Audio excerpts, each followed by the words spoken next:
Robot building walls, I'm building bridges to greatness, demanding excellence, no time for complacence. Act right or act out, the choice is always clear. My presence is my power, my standards draw the line here.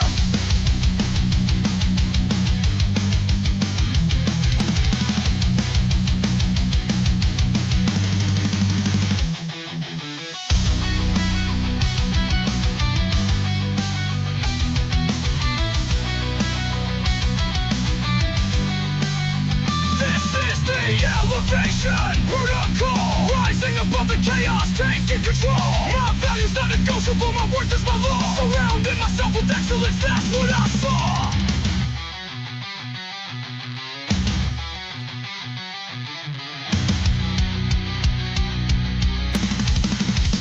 I'm not building walls, I'm building bridges to greatness, demanding excellence, no time for complacence. Act right or act out, the choice is always clear. My presence is my power, my standards draw the line here.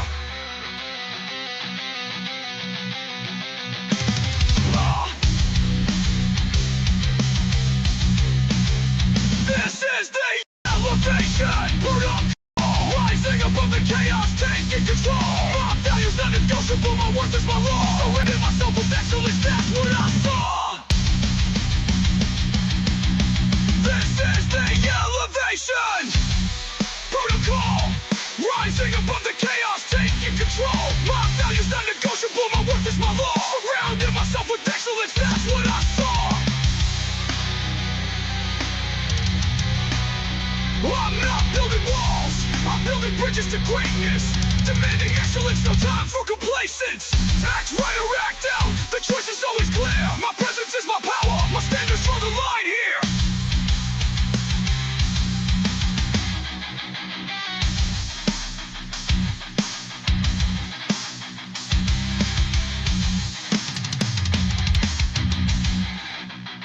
I'm not building walls, I'm building bridges to greatness, demanding excellence. No time for complacence. Act right or act out. The choice is always clear. My presence is my power. My standards draw the line here.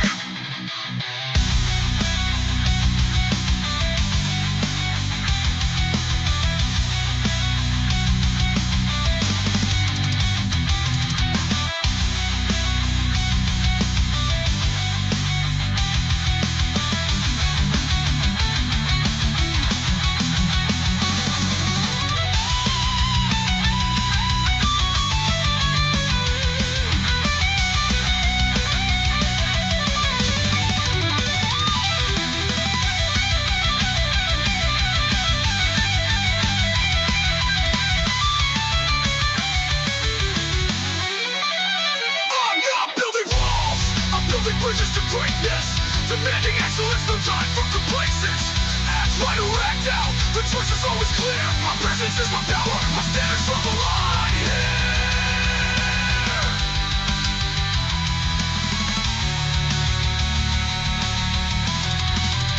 I'm not building walls, I'm building bridges to greatness, demanding excellence, no time for complacence. Act right or act out, the choice is always clear. My presence is my power, my standards draw the line here. I'm not building walls, I'm building bridges to greatness, demanding excellence, no time for complacence. Act right or act out, the choice is always clear. My presence is my power, my standards draw the line here. My standards draw the line here. My standards draw the line here. I'm not building walls. All right. How you doing, ladies and gentlemen? Welcome to This and That. I'm your host, Xander, where we're talking about this, that, and everything in between. We did get quite a few updates because they had started talking about a ceasefire on the Iran thing a couple days ago, a couple nights ago, actually, because it was like right after the show. And I didn't mention the ceasefire thing is in full effect right now. Uh, so we did verify that as of about an hour ago, half an hour ago. And what we're looking at is that there's going to be some discussions about how they're going to resolve this conflict over the next 2 weeks. So I don't know if that's going to really improve our gas prices, but we will be covering the full totality of what it might look for us if the ceasefire leads to a end in conflict, with the recognition that the United States might end up aiding in the repairs of um, the country. Now, from what we see with the infrastructure damage, there's upward of $44 billion worth of alleged damage, right? And depending on how you spread that out, he's got like 2 years left in his term. So if you were to hypothetically calculate it at like the next 2 years worth of repairs, or 2.5 years worth of repairs, you would be looking at 24 to 30 months ish worth of repairs at probably $500 million a week. So we're going to be discussing like how does that impact us going forward.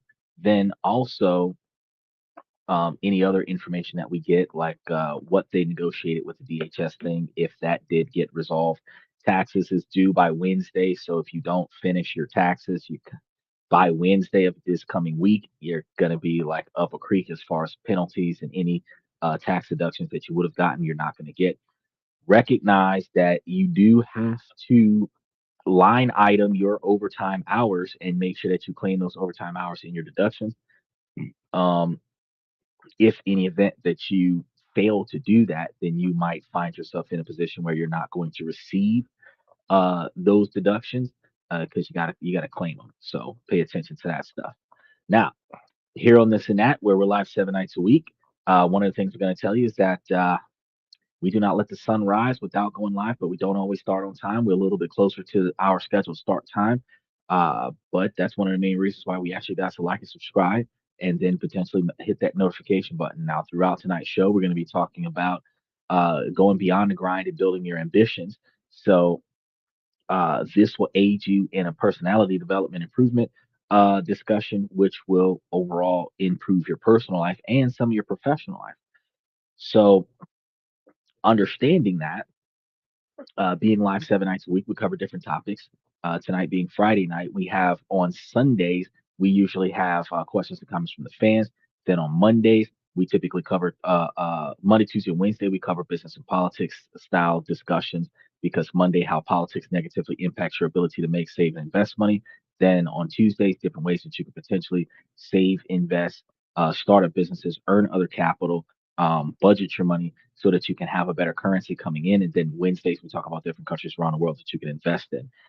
After that, Thursday, Friday, today being Friday again, and then Saturday, we talk about personal development, self improvement, relationship topics, negotiations, um, socialization. And then we also cover other such topics like building your brand, negotiating raises, promotions, retirement packages, and even severance packages, terminations. And after all of that, we kind of give you guys a little bit of information to help you guys work towards building your 20 and 30-year plan, because figuring out how you're going to get to where you want to be at gives you the capabilities to understand what you got to do to get there and who you're going to have with you while you're trying to get there. Because the decision making of the people around you could negatively impact your ability to succeed with your endeavors. And those compromises can end up restricting your ability to perform. So, uh, let's go ahead and get started with today's topic because I mean, we don't have a lot for you for today, but I do believe we got at least about an hour and a half worth of information. Might as well just kind of dive right into it. So, when we start talking about your ambition, you've got to realize that you've got big goals, you've got visions, and you're putting in the work to make things happen, or at least that's what you're hoping is going on, right? And you show up, you grind, you're building something, no matter what it is. But then you look at your life after however long has passed by, and it feels like it is on a completely different planet.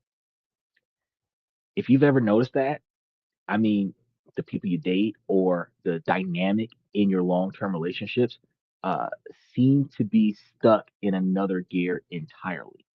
And it's very frustrating. And it- it's going to be kind of a quiet disconnect. You're pushing for growth in your career, but your romantic life feels stagnant, chaotic, or just off. Most people think that their career and their love life are two separate worlds. But what if that was a complete illusion? Part of the reason why uh, the female mind has to work that second shift. What if the very same psychological blocks that hold you back from your next big career move are also, with stunning precision, determining who you attract and the kind of relationship that you build? This isn't a coincidence, it's a system. Your internal world, your hidden beliefs, your fears, your relationship with success doesn't know the difference between your desk and your dinner table. It's running the same software every time. And the reason that you feel like you're living two different lives, the higher achiever in the office who somehow settles for the low effort relationships, is because these invisible forces are at play. You might be exhausted from constantly switching between your ambitious self and your relationship self, never feeling fully seen by the one person who's supposed to be your partner.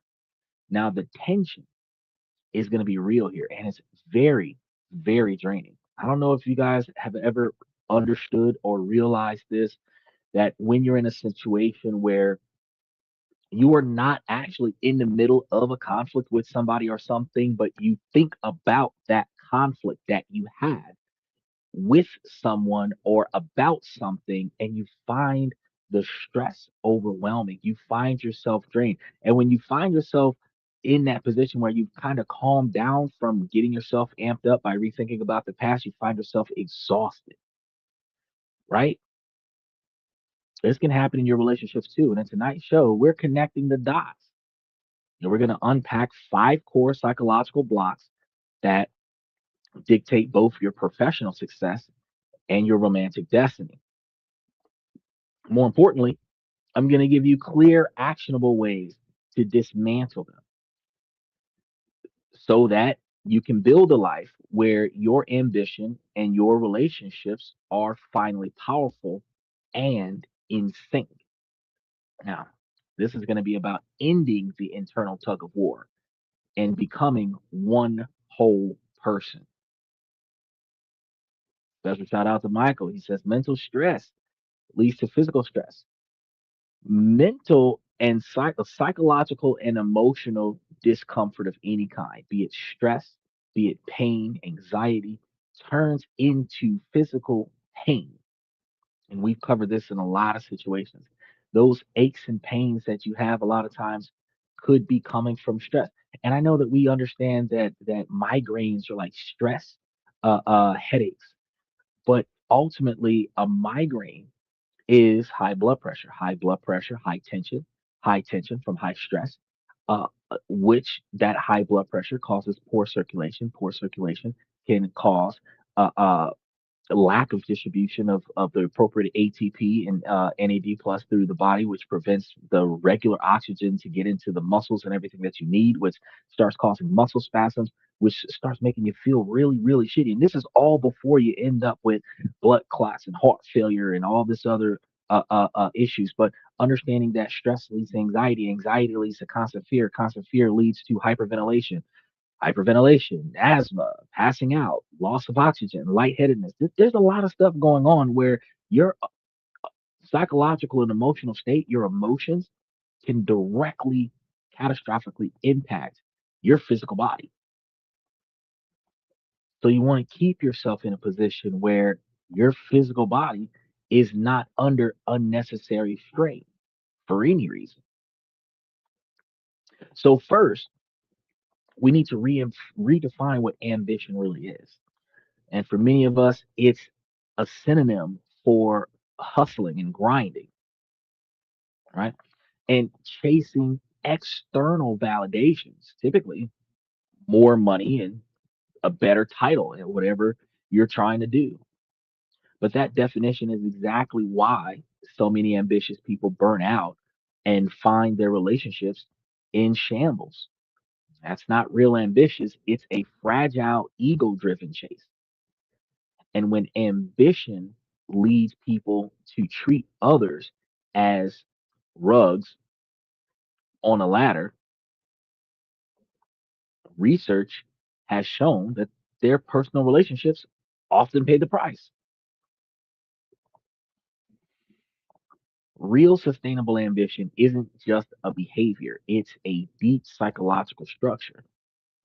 It's an internal engine made up of four critical layers. If any of these are weak, the whole structure becomes unstable.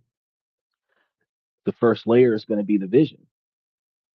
And I don't mean a fuzzy goal like I want to be successful, because that's what you think about when you're like 8, 9, 12. So I just want to be a successful person. I just don't want to be a failure, right?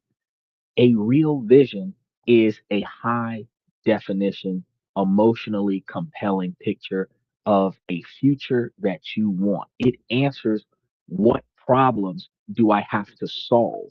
What impact do I want to have? Where a clear vision provides deep, intrinsic motivation that protects you from the burnout. A weak vision is, I want to make a lot of money. I want to be a millionaire before I'm 40 or 50 or 60. But a strong vision is more to the magnitude that I want to build a company that solves whatever problem that exists, giving me the freedom to work from anywhere and spend more time on the things that I find meaningful. Now, one is a shallow wish, the other is a world that pulls you forward. Now, the second layer is going to be identity. And this is maybe the most powerful force in human psychology. You don't get what you want in life, you get what you believe you are. That's why they tell you fake it till you make it. If you pretend like you're successful until you become successful, that's the quickest way to get there. That's not 100% true. But your identity is your mind's thermostat. So if you secretly believe that I'm not really leadership material, your subconscious will find a way to sabotage any success that gets you too far above the settings. You might procrastinate, pick an unnecessary fight, or blow a big opportunity just to get back to the familiar temperature of your identity of not being boss material, right? I had a buddy. He was supposed to be moving up into the company. He was going to the management trainings. He was going to the seminars. They were taking him on the retreats. They were grooming him for management material. He didn't believe that he was management material. And then one day he tells me that they're passing over him for his raises, and he was frustrated about that. And I was like, well, I mean, what's the issue? You know, and then when he started going over like the accusations that they were telling him, well, he made a negative comment out loud on the floor that was a gender targeted comment. Probably shouldn't have said that. Used a few swear words. Probably shouldn't have said that. Probably negatively impacted his promotion, but that wasn't it. After about a 30 minutes to an hour of talking to him, found out that he apparently had a fight in the storage room. And I'm sitting there like, the fuck are you doing? Scrapping with folks in the storage room. You lucky he still got your job. Oh, it wasn't his fault. Blah blah blah blah. The other guy got fired. You're right. Maybe it wasn't your fault, but as a manager, you're not supposed to be throwing fists for any reason. You're supposed to be able to delegate the situation, talk down, de escalate the problem. Since you don't have the authority to reassign the person, remove yourself from the situation, let it go undone, and let another supervisor step in to take control over a situation that's beyond your control. You're not supposed to put yourself in a compromising position. He didn't bump heads with somebody, Lord. So clearly, he didn't get the promotion. He's mad at the company because it's the company's fault that he didn't get the. No, bro. You done said stuff you're not supposed to say. You're doing things that you're not supposed to do because subconsciously you didn't believe that you were management material. So subconsciously you kept doing things that would prevent you from succeeding. Eventually, he got fired off of that job because he didn't believe that he belonged there anyway. Self fulfilling prophecies. If you believe that you're a failure, you will do things and then sometimes don't even take accountability for doing them and sabotage your own success. You didn't make it because somebody else was better than you. You didn't make it because you didn't want to, right? The third layer here is going to be your emotions. Every action is fueled by an emotion.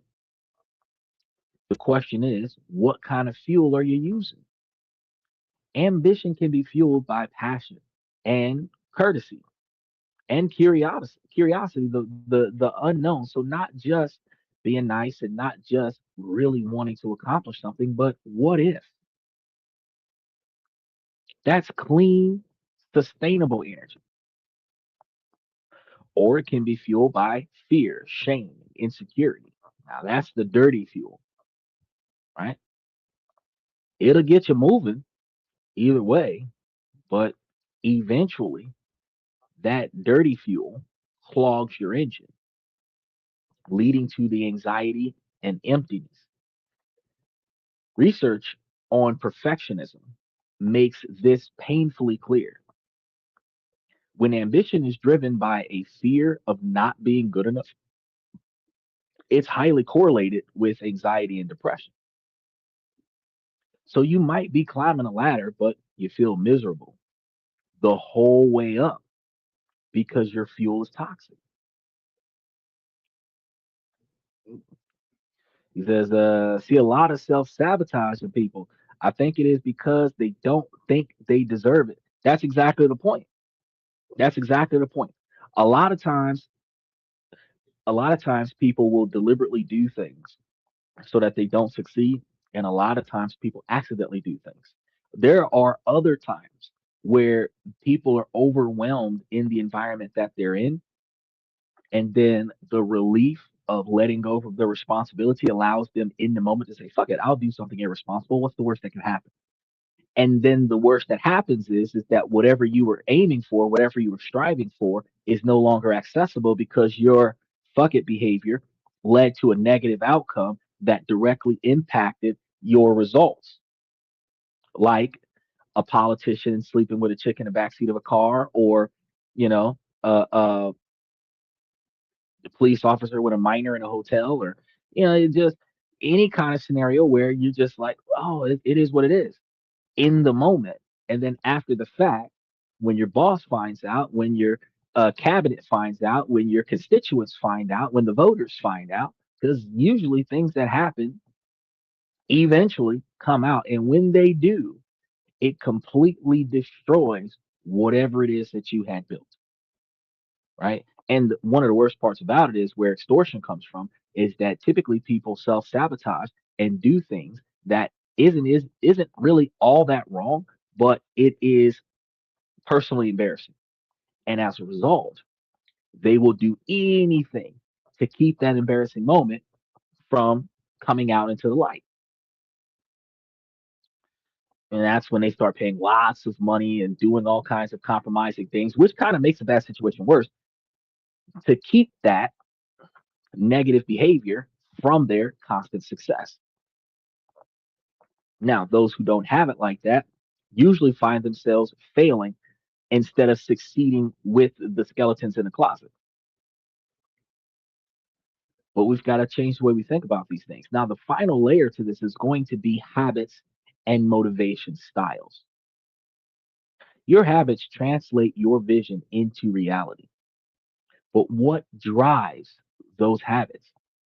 Psychologists distinguish between doing things because of external pressure to get a reward or avoid punishment and autonomous motivation, where you're doing things because they align with your core values.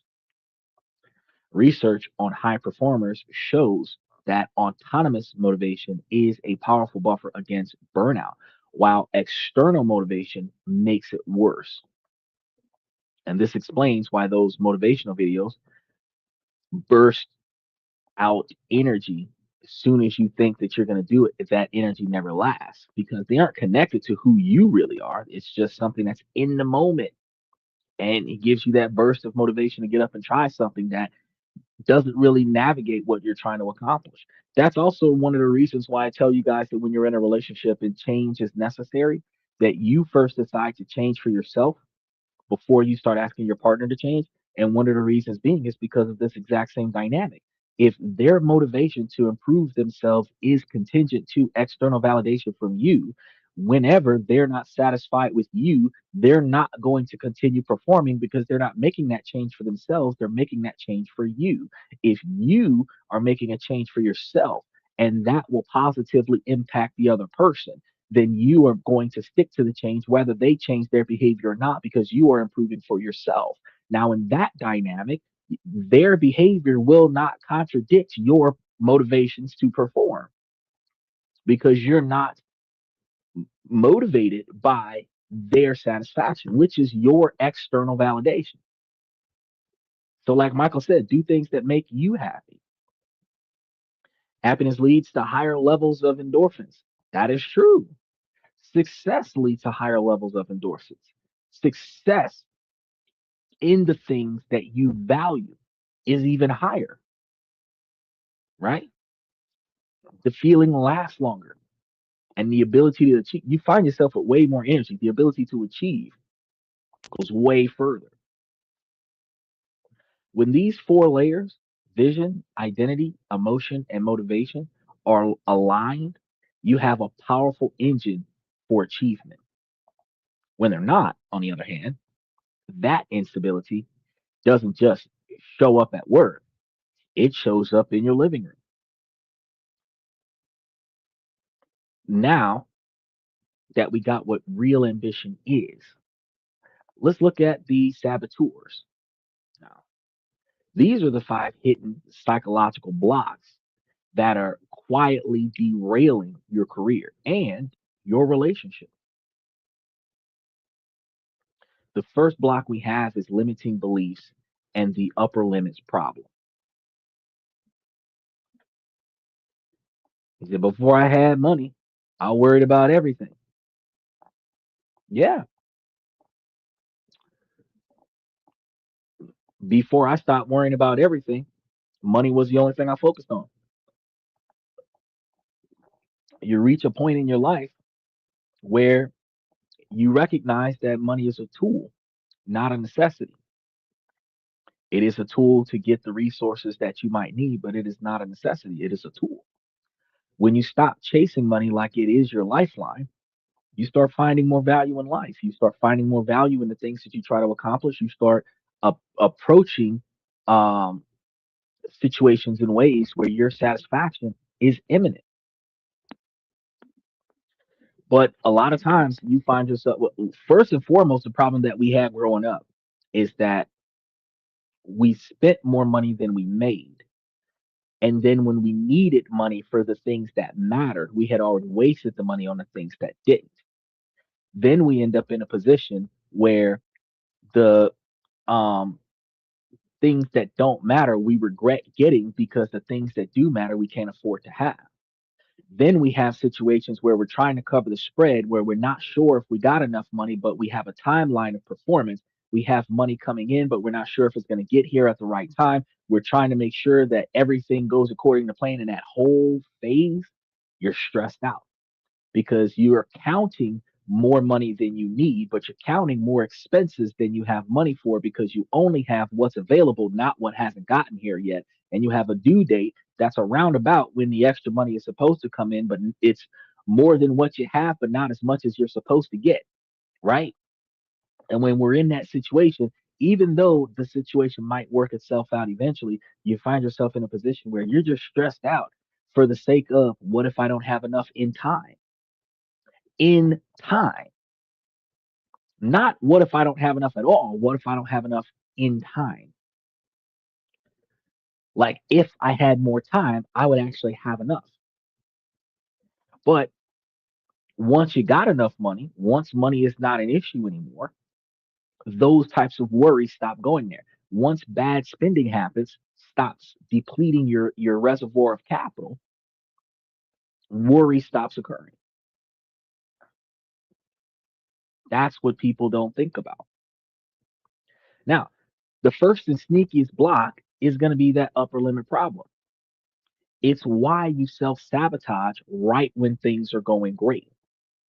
Deep down, you have limiting beliefs that act as a ceiling for how much success and happiness you're allowed to have.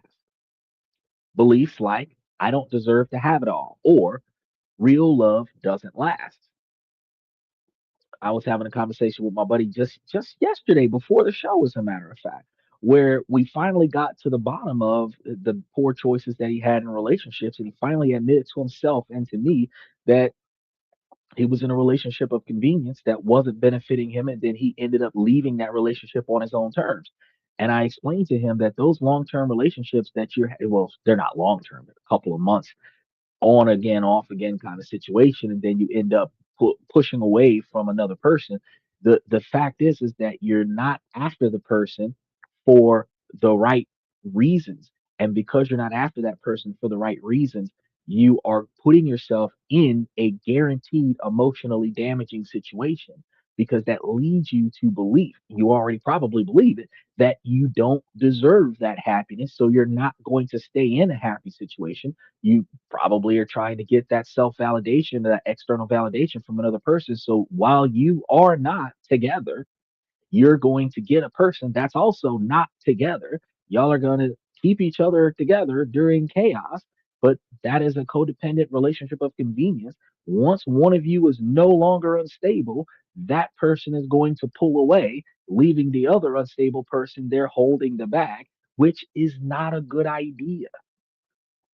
Now, soon as I called that, he breaks down the whole situation. He's like, "Oh yeah, I was grinding through some hard stuff financially, blah blah blah blah blah."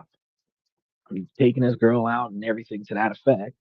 And then he finally got his money right after I helped him out with a couple of things, move some of his money around, and now he's got more money to spend and catch up on his bills and got his budget together. And now he's actually got something. What does he do? He ghosts the girl. He gave her advance warning that he was going to ghost the girl, but he ghosted the girl. And I'm sitting over here like, why did you even get in that relationship in the first place? Michael says weak minds. It's not just it. I could say partially it would be a weak mind, but it's more of a weak spirit.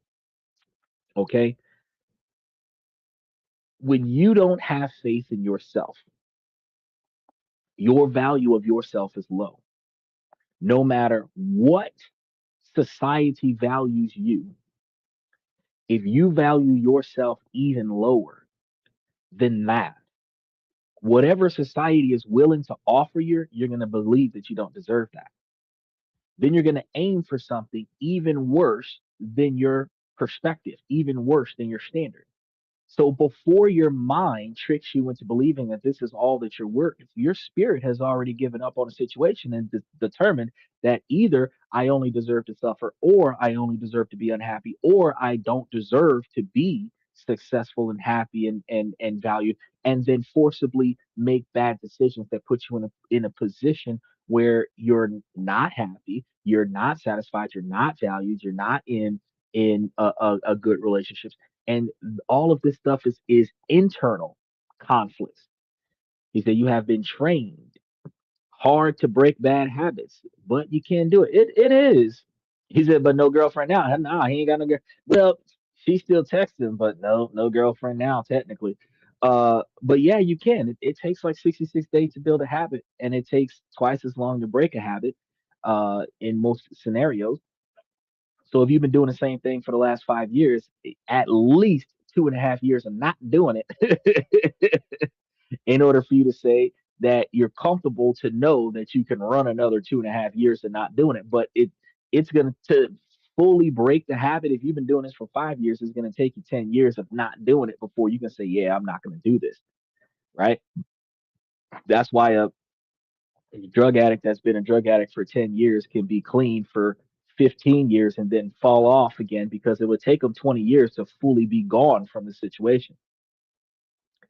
Either it's fun to read people, you know, there's a psychological level of self empowerment when you can read other people and know what they're going through and know what they're thinking and be able to empathize in a way where you can benefit from the conversation. But it's not as fun when the people that you value, you read the situation and you're calling it like it is, that this is going to be a negative situation, almost like a psychic, and they don't believe you, and then they end up doing something they're not supposed to do, and they end up with a negative outcome, and then they come back and tell you about the negative outcome. That part's not fun. Now, I'm a little bit different than other people because I'm not going to be the one that's like, oh, let me help you out of that. Nah, fuck that shit, bro. I told you there was a grave over there. You had one foot on the banana peel and you stepped over that grave anyway. When you fell in, if I don't start throwing dirt on you, bro, I'm just going to leave you there. There's no reason why I'm going to bail you out of this because I tried to tell you. They say the killing the messenger metaphor. The true to life facts are that when I give you information and you don't take it, and then you come back and tell me, because you don't have to take my information, but when you don't take it, and then you come back and tell me how you failed, first thing I'm going to say is, what happened to the information I gave you? Because if it's not working for you, it's got to be not working for you because you're not using it, right? But you're going to find that in your career, this is that thermostat that I mentioned. If you land a huge client, you get a promotion, then what? You inexplicably get sick, start a dumb argument, miss a deadline. You create chaos to bring things back down to that safe level that you're used to. That's what a lot of people do. And here's the kicker: your subconscious applies that same limit to your relationships. You meet someone amazing, they're kind, supportive, ambitious, feels perfect, too perfect. Suddenly, you're picking fights over nothing. You're obsessing over a tiny flaw. You're pulling away unnecessarily. You're unconsciously creating drama to bring the relationship back down to a level of happiness that you believe you deserve, which is far less than what your partner believes that they deserve. And this is going to be why some people find stable relationships boring and chaos feels like home. You might even find yourself dating fixer uppers, which is what my homeboy was doing, because they ensure you that you never have to face the terror of a truly great relationship that would force you to grow, do better, and be better. Because if they're broken and you're trying to fix them, they're still beneath you. No matter how fucked up you are, if you got a fixer upper,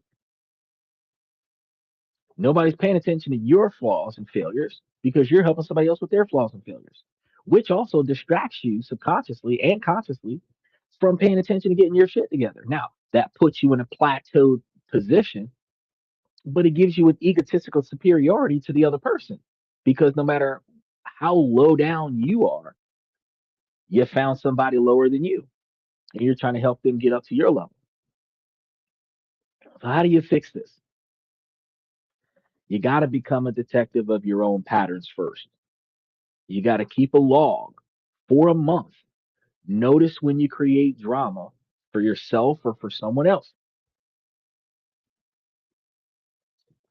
Notice when you feel a wave of anxiety right before a win, right after a success, a great date, a successful project. That's your upper limits. Then you have to consciously normalize a higher level of success. Spend time in environments that represent your next level. Go to a high end hotel for coffee. Join a group with people playing a bigger game, right? You're not faking it in this situation. You are recalibrating your nervous system to accept that this new, better level is safe and normal. And before I move on to the second block, I want you to understand, if you've ever seen one of those dare programs from the early 90s, late 2000s, the scare straight scenarios, the other ones outside of the scare straights, because the scare straight ones will take you from the environment that you're in, bring you to a worse environment, and show you that it could be worse. But they have other mentorship programs that will take you out of the environment that you're used to and bring you to an upscale environment and then show you it could be better. Once you know what better looks like, you have a fundamental coordinate to cross reference to where you are. Now, I tell you guys all the time that you're not supposed to compare yourself to the person next to you, but the lifestyle that you have versus the lifestyle that you want, and the difference between the two is where you sit at the table. Once you realize that you could literally go sit over there and be successful, the only thing stopping you is you and the decisions that you make. Once you've experienced that, that is when you start making better decisions. That is when you start doing things differently. Is it a secret? Never tell people about my issues, period. Otherwise, it becomes their problem as well. Uh, I wouldn't say that.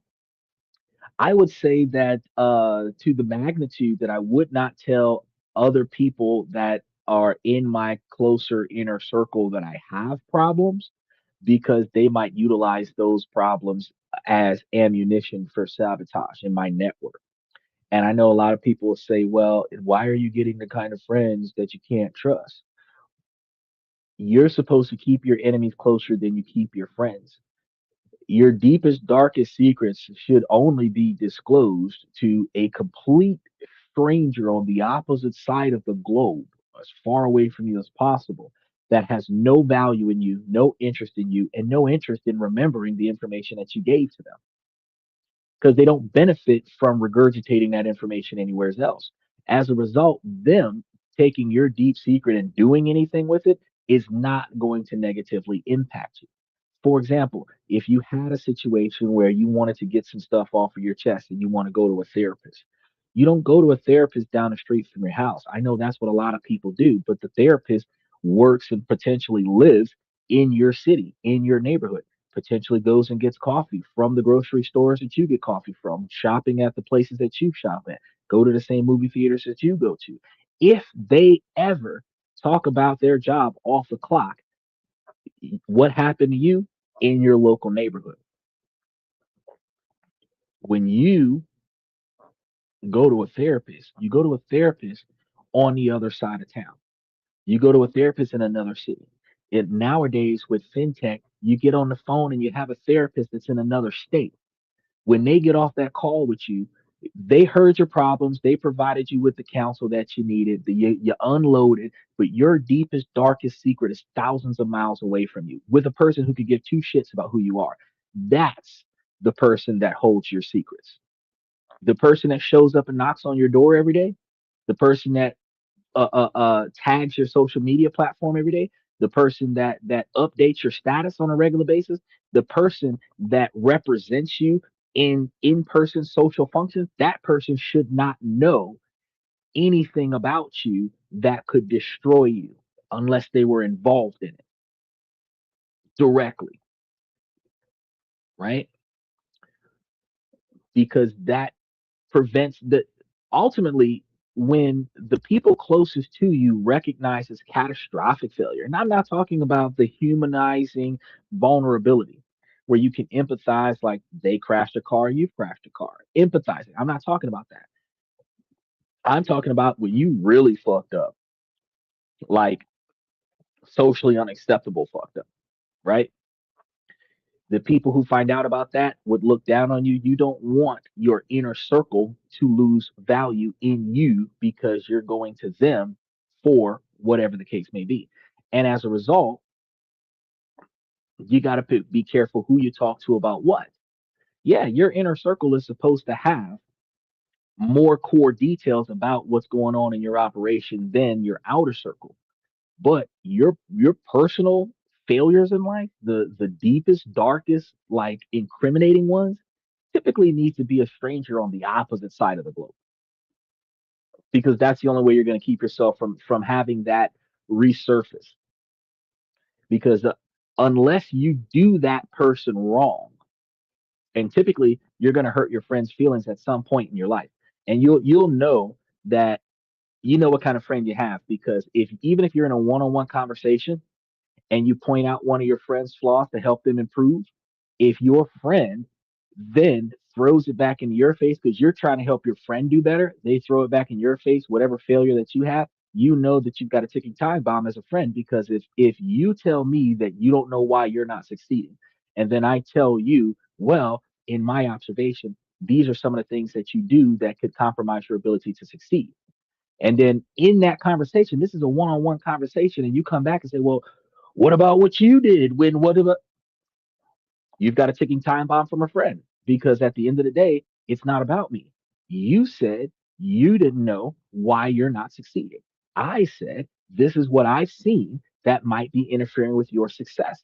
This conversation is about you. So what I did, whenever, whatever, got nothing to do with this conversation, because I'm not scolding you. I'm not fussing at you. I am bringing it to your attention that your concern is a valid concern, because where your failures are coming from is my external observation of your behavior patterns, and this is what I see. Now, again, this is going to be one of those double-edged swords. Confiding into your best friend, it builds a strong bond, but it sets a ticking time bomb, because if they can throw it up in your face in a one-on-one conversation, they can also throw it up in your face in a group setting and do it in a derogatory sense where they can sabotage your entire success in that network. So you want to be careful with what you do with your personal information. Michael said, I got scared straight. They took me to a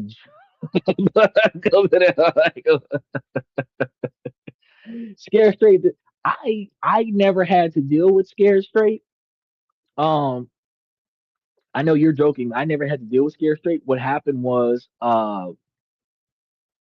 I had the observation and experience of a family member telling us that everything was about to be lost. And to prevent it from being lost, I went out there and got a job so that I could start paying for extra bills and stuff to keep everything afloat. And one of the youngest ones in the group, like 9, 10, 11 years old, working, trying to make ends meet, and realized, one, they didn't need me for that. And then two, shit, I could have been taking care of myself a long time ago. So he said, once you lose it, you can't get it back. Yeah, respect is going to be one of those things that people say respect is earned. It's not earned, it's given. Um, Trust could be earned. Uh, uh, well, higher levels of trust, because you have mutual levels of trust and respect that are there. But there's this old saying that people say that respect is earned, it's not given. But that's not true, because mutual respect, when we greet each other and we talk to each other appropriately, when we ask, when we polite, when we use our manners, that's mutual respect. That's initially given.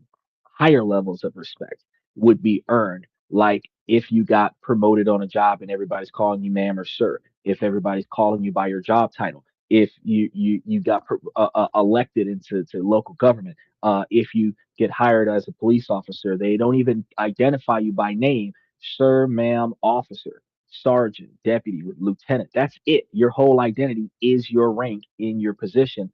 Um, and that respect has to be maintained from socially acceptable behavior in the role that you're in.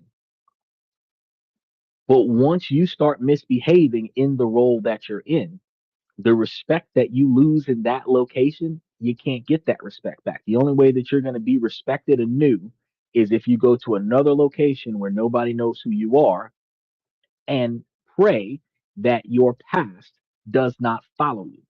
Now, with the large mainstream social media that we've got out there, where anything that happens in public view is going to be recorded by 1 to 5 bystanders, and it will be streaming. Somebody knows that it was you. Somebody knows that you were involved in it. And I mean, how people treat you Respect is like kind of out of the window because there's no uh buffer for privacy. The second block we've got to deal with is the double-edged sword of perfectionism and the fear of failure, right? Now, this block here, many ambitious people wear like a badge of honor, perfectionism. But let's be real about what it is. It's not high standards. It's the fear of being judged, plain and simple, which is one of the reasons why I told you, you tell your friends certain things, but you don't tell your friends everything. Y- You might tell one person one piece of an issue and another person another piece of the issue, but nobody ever knows the entire issue. It would probably take your entire 10 or 20 man collective to come together and put the whole story together to find out exactly what really went down. And if you're talking that much, you don't got secrets. You just got stories. If you put the information in a vault and that vault is passed off to Disney in another location and nobody wants to deal with that shit, that is when it never arises again. But as they say, a secret best kept between three people is when two of them don't survive, right? Now, with perfectionism, the script isn't I want to do great. It's if I make a mistake, everyone will know that I'm a fraud, right? In your career, this fear is paralyzing. It leads to endless procrastination. Call You'll call it research, but you're just stalling. You have a hard drive full of half finished projects because you're terrified that finishing them will expose them to judgment, where it's not even going to be positive judgment. And the research here is painfully clear. Countless studies, including major meta analyses, show that this kind of maladaptive perfectionism is a primary driver of anxiety and fear. You're so afraid of getting a B plus that you end up with an F for incomplete because you didn't even try it. In relationships, perfectionism is just as bad. It manifests as an impossible checklist for a partner. No one is ever going to be good enough. You go on dates like an inspector scanning for the flaws instead of connecting with the person. Or it shows up as a fear of your own imperfections being seen by the other person, where you can't be vulnerable. You have to maintain a perfect facade, which means no one ever gets truly close. I never said don't let them get close. I said don't tell them the stuff that could put you in prison. Now, the solution is going to be twofold. First, you have to reframe your relationships with failure. You got to start with what I call a failure portfolio. It's a journal where you log setbacks and, more importantly, extract the data. Lost that client, the lesson, be more direct about budget up front. That date was awkward. Lesson, ask more open ended questions. Matter of fact, fellas, go out on a date. You're not here to impress her. Let her do all the talking. You get an awkward moment, ask her to tell you a joke. If shit starts feeling weird, ask her to tell you a story about her. Don't refuse to do anything, but don't just put yourself on display for the entire event. Let her do some song and dance for you, right?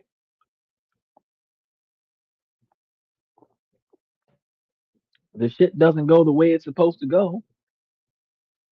Take notes. Michael says, gotta learn imperfections in people, but not all annoying ones. Well, you gotta understand that the annoying ones are typically habits and mannerisms that other people do that just really either gross you out or just frustrate you. Like a person who taps on a table. If you're highly stressed, that tapping will annoy the fuck out of you. If you weren't stressed, that tapping wouldn't bother you at all. But because you're always stressed, hanging out with somebody that taps all the time, it's it's not negatively impacting anyone else, but because you're already under a lot of pressure, it just sends you over the deep end, right? An imperfection like individuals who weren't taught how to eat appropriately at a restaurant or anywhere for that matter, and they're chewing with their mouth open, talking with food in their mouth. You got a weak constitution, and you are looking at somebody while they have food in their mouth, and you can see as they chew up and digest their food, it might make you gag a little bit. That's a pet peeve for you, you know. But you could always sit on the same side of the table as that person so that you're not looking into their mouth where their bad habit doesn't affect you. It's all in how you handle it. There's certain things that are little annoyances, like you don't smoke or you have asthma and you're dating somebody who does. Or you don't drink, or if you do drink, it's not a lot, but you the person that you're hanging out with gets drunk to the magnitude where you got to carry them back to the house. It's frustrating, especially if you quit drinking and smoking and you're with somebody who's drinking and smoking recreationally. You don't want to impose on their personal choices, but the smoke is hitting you in the face and they keep offering you a glass every time they get a refill. It is indirectly applying pressure on you. That is an annoyance. So you there are imperfections like visual imperfections, dialogue, lack of conscious, lack of common sense that is imperfections that you can deal with, but then there's other things that indirectly impact you and frustrate you to a magnitude where you would not be able to sustain that long term. And that is different from recognizing your failure in the relationship and your failure in the project, where what you personally did is the reason why this went south, not what the other person did. He said, I used to smoke, but I won't go out with someone who does. That's my point. If you used to smoke and you quit, now when you go out, before you're tempted to smoke, if someone else, you find out that they're a smoker, you're probably going to cut that conversation short. Or if you finish the evening with that person this time, you're not going to go back out with them again because you're not interested in smokers. You put that behind you. That's not something that you want to do. That would be a deal breaker or a pet peeve that um, has nothing to do with your failure as a person. It is your the pride and value in yourself that you will not compromise your own values to allow somebody that smokes around you after you quit smoking. So you said, I'm not going to smoke. No one else around me is going to smoke. I'm not going to start dating a person that smokes and say, well, I will date this smoker so that I'm not alone. No, instead, it's like, well, I don't smoke. I don't want to date a smoker. She smokes. I'm not dating her. That's kind of how that works. You know, so tonight's topic is all about first person accountability. So when failure becomes a data point, it's no longer in indictment of your own individual worth. It's just the learning points to self improvement. The second thing you want to do is you want to practice the art of good enough instead of it's got to be perfect. It's got to be 3 inches away from the wall, 5 feet off the floor. It's got, you know what I mean? Good enough. It's not touching the wall. It's good enough. It's not 100% straight, but it is not like tilting and everything falling off the table kind of thing, right? Your new mantra is ship the B minus. I'm being serious. Ship the B minus. Send the 80% perfect email. Launch the website with a few typos in it. Action is the antidote to the paralysis of perfection. Because if it's not perfect and you keep tweaking it and keep tweaking it and keep tweaking it, it'll never launch. If it's not perfect and you keep editing it and editing it and editing it, it's never submitted, it's never sent, it's never published. I understand that you'll do a first draft. By the time you get to the third draft, if it ain't good enough, that's it. The final draft is number four, the attempt four. Third time should be the charm. So if the only thing that you're missing on attempt number four is maybe the regards at the bottom of the page or the date or page numbers or something like that, but that's pretty much it. If you miss something, fuck it, let the editors fix it. Right now, block number three: the sneaky fear of success and responsibility. And this is going to be the shadow side of fear and failure. And it is way more common than you think. It's the fear of what happens when you actually get what you want. It's really a fear of the consequences of success. Because when we think of consequences, consequences is always observed as being something negative. Actions have consequences, meaning bad choices have bad consequences, but actions have good consequences too. And the consequences of success are going to be more visibility because you're going to end up more in the spotlight because you did something, more pressure because you're going to have to achieve more often, and higher expectations because if you've already done this, I know you can do that over there. If you've pushed a 5 pounder, now you got to push a 20 pounder. It's the subconscious thought that if I stay small, I stay safe. This has a huge impact on our relationships. One of the biggest unconscious fears is that your success will threaten the people that you love. If I get the promotion, will my partner feel insecure? If I build this business, will I outgrow my friends? You got some individuals like, man, I want that partnership or I want that CEO position, but it requires me to move to another city or another state or another country. And I don't want to put that burden on my partner or my family. This fear of disconnection can cause you to subconsciously dim your own light, or in a twisted form of self protection, you might choose partners that you know will eventually outgrow. You- You're going to find somebody that's plateaued beneath your expectations while you're not where you want to be at in life. It's a relationship of convenience. But as you grow, you're outgrowing this person because they're good where they're at. And that's going to be because it feels safer than being with an equal who might leave you behind. He says, you'll have no success in life if you lift a finger. If you don't lift a finger, he says, you will have no success in life if you don't lift a finger, unless you won it or inherited it. But you're not going to win it unless you signed up for the competition. You got to put in effort. So that requires you to lift a finger. Inheriting something really only requires you to show up to collect it. But that's probably the easiest one of all is to just show up and collect it.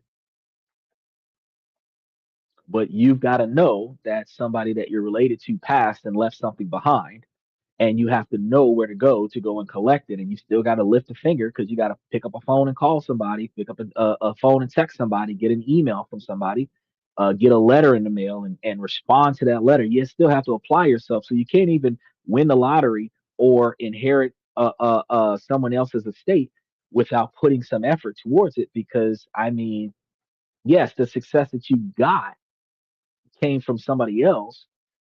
The fact is that you can't inherit the success without putting the effort into signing the paperwork to collect the success. You then mail me the check. You still got to put in the effort to tell them where to mail the check. You want the money, you got to tell them where to mail the check to. The solution is to design a version of success that feels liberating, not burdensome. So, what if your version of success wasn't a corner office, but a business that lets you work 20 hours a week from the beach? When you design a success that aligns with your desire for freedom, the fear of being burdened dissolves. Then you practice communicating your ambition as a shared journey. If I can get this business off the ground, we will have the freedom to travel. My growth allows me to be a more present and abundant partner for us, right? This turns your ambition from a wedge into a bridge. Because he's being a perfectionist. Well, it depends because if you wanted that check to be mailed to you, you got to tell him where to mail it. If you don't, you won't get it. You can't cash it. If it was direct deposit, you got to give them the correct bank information. They can't wire transfer without the correct account and the wire routing number. So uh, to step away from being a perfectionist, you have to be able to provide enough information to succeed, but you don't have to overachieve on a distribution of information. You know, people that self-identify as intellectuals, individuals that self-identify as like scholars and brilliance, they deliberately use overly complex dialogue and overly share information so that they can put in so much uh, uh, uh, detail to make you feel like that's a lot of stuff. Perfectionism. It's external praise. If I make this job seem harder than what it is by going into how much detail it takes for me to get there, then I'm in a position of making it seem like I did a lot of work. But look at if you've ever seen one of those cop shows with the forensics analysis, like they literally touch three buttons, press a button, watch a centrifuge situation. They type in a sentence and press enter, and then they watch the computer scan a bunch of other things. They're literally with the advancements of technology, waiting on the microwave to ding and waiting on the computer to ping and let them know that the algorithm did enough. Now, yes, there's some back office work that they got to put into that situation, but when they're explaining all of that stuff in such a large detail just to be able to tell you the person on the left. That extra information wasn't necessary. It was done to emphasize the level of knowledge of the person that obtained the information. And notice in every crime show, the person doing all that distribution of information, everybody's annoyed by the extra information. Like, come on, can you just tell me who did it? Can you just tell me what weapon it was? Can you just, you know what I mean? Because it's not necessary.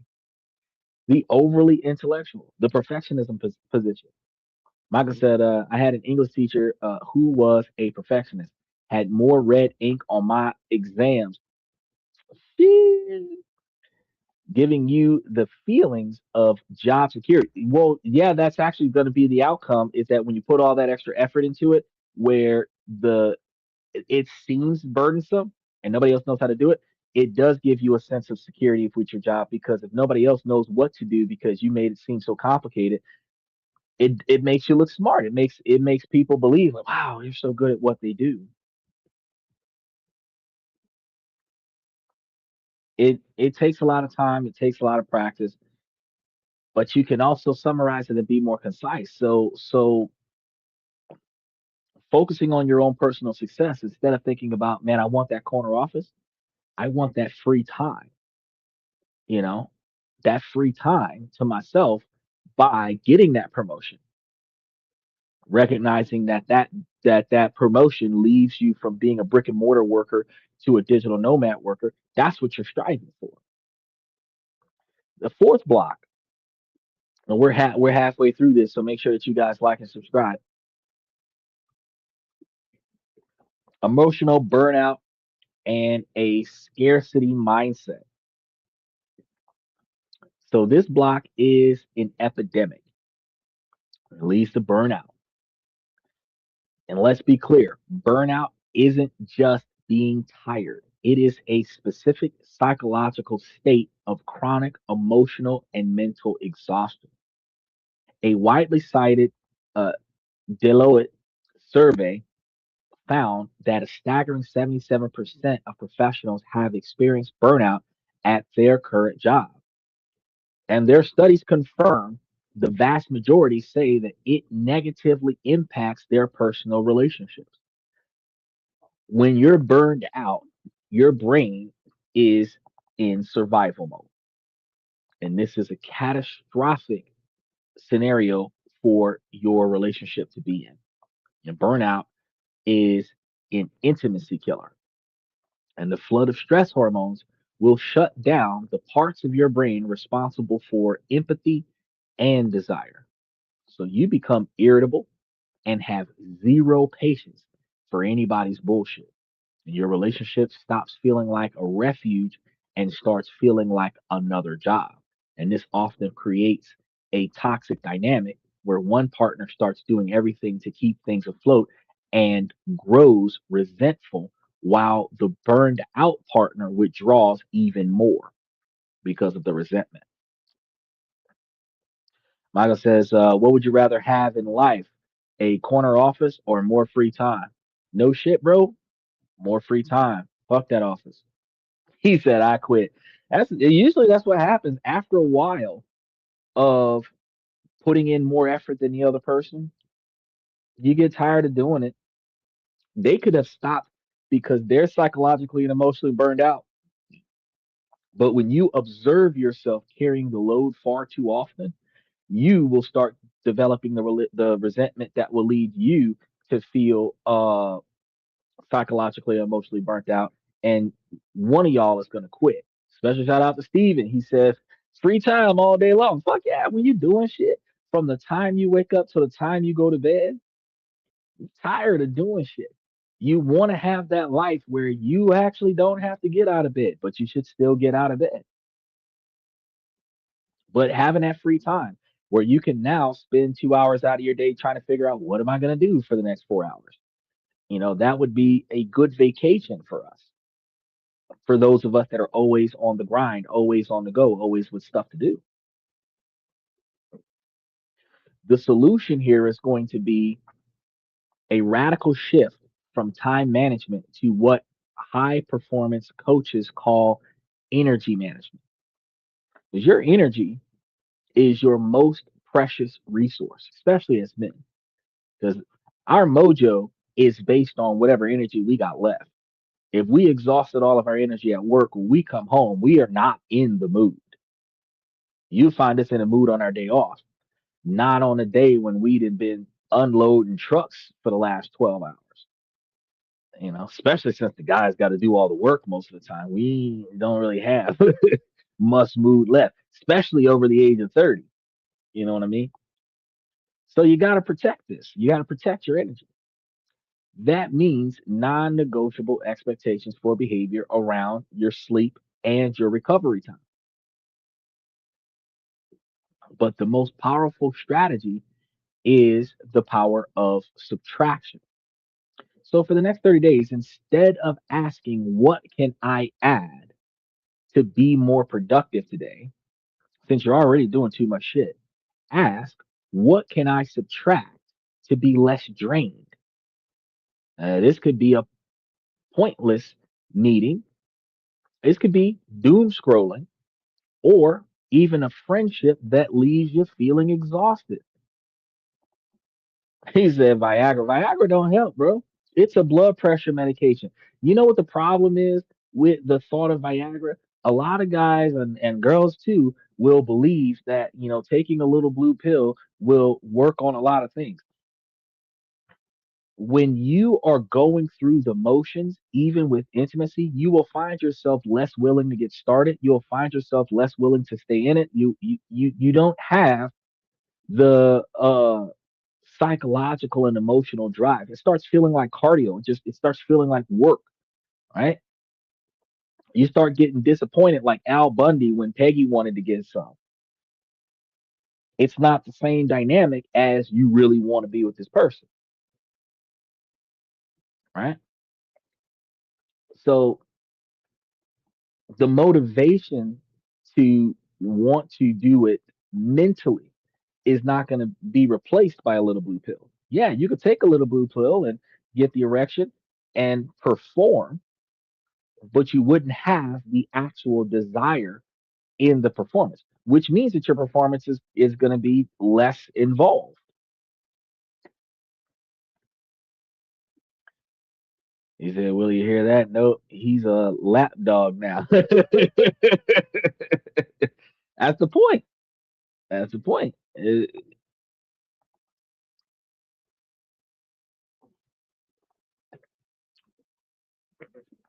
By cutting out energy vampires, you create a surplus. And only from a place of surplus can you have a thriving career and a thriving relationship. You've got some friends that wear you out. Like my buddy, I only really talked to him because I had to help him with his taxes. This is the same buddy I had to help with the phone thing. This is the same buddy that I had to help with the other thing. This is the same buddy that I talked to about the bad relationship and the wasting his money on his mom and the same buddy, but it's like once a season. It went from every day to once a month to now once a season. Less has become more.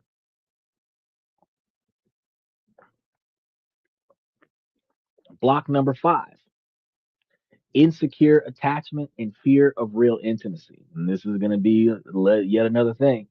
He said, I can finish that story once every 6 months.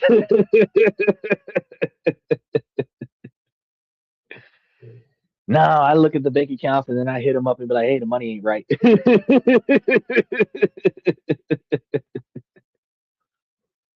Now, this last block is the deepest one because it's usually formed when we're kids and it also impacts our attachment styles. This internal model for relationships dictates how we handle intimacy, conflict, and connections. Now, this doesn't just apply to romance, it impacts our ambition.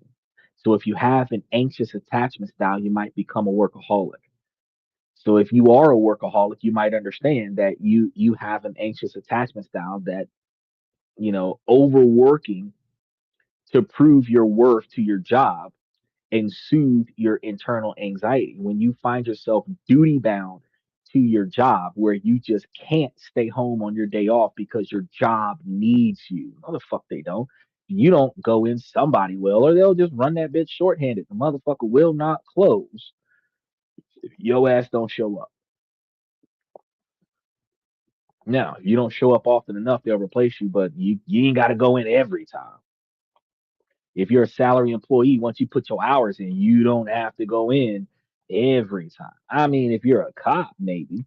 If you're a Fed, maybe, where you're like a CIA agent on an investigation trying to catch a bad guy kind of thing, you might have to put some hours in. But the average person, Office Depot worker, Lowe's, Walmart, all that other stuff, the average CEO, the average lawyer that does 45 hours a week. That's it, bro. You don't have to be on call after that, right? You got to understand if you have an avoidant attachment style, you might resist teamwork. You always work alone, right?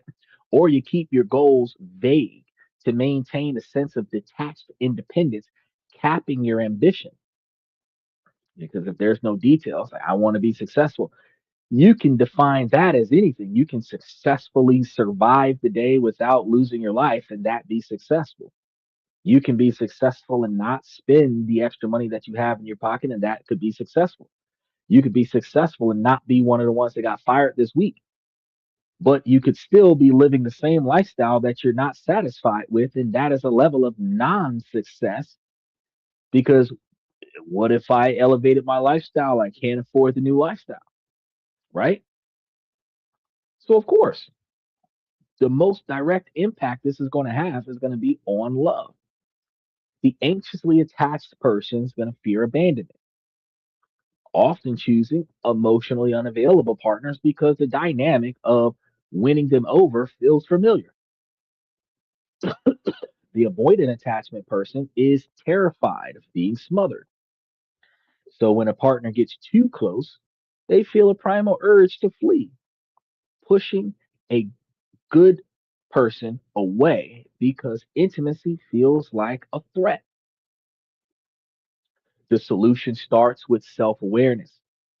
You have to diagnose your pattern, read about attachment theory, and reflect on your relationship's histories with radical honesty. All of your romantic relationships, all of your platonic relationships, because a relationship does not have to involve physical intimacy. It could be your best friend since you were high school. It could be your boyfriend. It could be your wife. It could be your girlfriend. It could be your kids. Certain relationships could be unhealthy for you, sometimes based on your behavior, but sometimes based on theirs. And their behavior only exists in your presence because you allow it. So we got to ask yourself a question. Are you the chaser or the distancer? Once you know your style, you can consciously practice the behaviors of a securely attached person. If you're anxious, learn to self soothe instead of immediately demanding reassurance. If you're avoidant, practice small acts of vulnerability, like staying in the conversation for 5 minutes longer when you want to run. You could be involved in a conversation and listen longer than you talk. You can be involved in a conversation and add more to the conversation, even though you ran out of stuff to say a long time ago. By taking these small contrary actions, you are literally rewiring your brain for security, proving to yourself that intimacy is not a threat, but a source of strength. So let's hit a pause button real quick, guys, because we're three-quarters of the way through this. If any of this is hitting close to home, if you're having an aha moment, do me a quick favor, hit that subscription button. Make sure that you like the show, hit those notification buttons. We talk about this stuff every single week, and it is the best way to support the channel and continue on this journey of building a powerful integrated life. So let's keep going. If you start doing this work, you identify your upper limits, reframe failure, and manage your energy. What happens next? Oh, look at that. Steven says, join the membership as well. Best, best small investment you can make. Oh, Steven, look, speaking of the membership, so I was gonna put it in there today. I just created this. So I grabbed 18 of the 54 stocks from the core satellite portfolio, pieced them together to roughly about 12% overall for the portfolio to be a tax friendly portfolio. But some of the big hitters that we got right now, PSC, Orchid Island, Ellington Residential Trust, and a bunch of other ones that I put them together, and I had organized a um, portfolio, dividend paying portfolio, 100% dividend paying portfolio, which would benefit you with growth, and it'll benefit you from tax benefits, but it is all dividend paying stocks. So I got stuff like Johnson and Johnson, all the oil companies together, and I was like, I need to throw this into the membership. So I'm going to throw it in right after tonight's show because I know I do have to start putting some of the other things in there. So I'm glad you mentioned the membership. But I was sitting there thinking because I was talking to a real estate agent last month, and she gave me our contact information, and I told her that I was going to share with her the information about investing and give her like some uh, um, portfolio styles. And I was like, I could put this in the membership and then share it to the and put the link in there for Stash App so that everybody knows where to go. And they can just click the link and go straight to the thing and, get everything set up and just grab those stocks. And what I did was I didn't just grab a list of stocks like the ones that you would see going across the screen during the show. I actually calculated the percentages of each stock where if you did it off of $100,000, whatever, that the percentages of this stock would function effectively the same. Where you got like 13% of this one, 20% of, well, 13% of this one, 7% of another one, 5% of another one, so forth and so forth. Where the big growth would be on the first 55%. The mid-level stable ones will be the 30% in the middle, and then the 20% would be the anchor. And I had organized all of that stuff, and then I had a little bit of an explanation towards the bottom of it to explain how to rebalance it. Where if you put the principal new investment on the real estate investment trust with the high 20-21% values to it, and then you take the dividends from that and rebalance it into the other stocks, you can effectively have more cash coming into your portfolio and have effectively more dividends coming out of the higher percentages, and then rebalance that into the other shares, where you could find yourself in a position where there's more profit coming to you over and build have a portfolio built for longevity and still have the diversification of the high cash generation. Now, the reason why I put that together for you guys was because we have been talking for the last few weeks about how certain portfolios, if the cap is high enough, that you would be getting a certain quantity of capital off of the portfolio, and then if you leverage the portfolio, then you could potentially get a line of credit, which would allow you to borrow against the stone and use that money for something. And remember, I told you guys, if you borrowed against a stone on a dividend paying stock, say you had 100 grand, you borrow 50 grand off of it, and you put the 50 grand back into the portfolio, and you use the 50 grand to build the stock market up even further, where you're taking the dividends and you're putting some on. No, Stash App does not automatically pay taxes, but what they do is they give you the tax forms that you need to file with your taxes to show what profits you made, what losses you have, and then you can claim some of your losses on your taxes versus some of the gains that you had and potentially not have to pay taxes if you lost over the course of the year more than $3,000 in your investment portfolio. So if you made like $3,300 over the course of the year and you lost $3,000 over the course of the year, where the overall average is like a $300 profit, then you end up with only $300 of taxable income, which would probably hit you for like $3. And even if they tax you at the higher levels, like $10, is not going to kill your whole portfolio when you first start out. So there are some tax laws in there where some of the stocks, which is why it's not like the whole portfolio itself is not a full 20%, because the REITs are taxed normally, and some of the other stocks that I grabbed are tax exempt or not taxed as high. And the lack of taxation gives you a little bit more of portfolio over the long term. And then when you're putting more money on the growth stocks, or not the growth stocks, but um, the tax deferred or tax exempt stocks, the more money you put in there, the less stocks you're paying taxes on.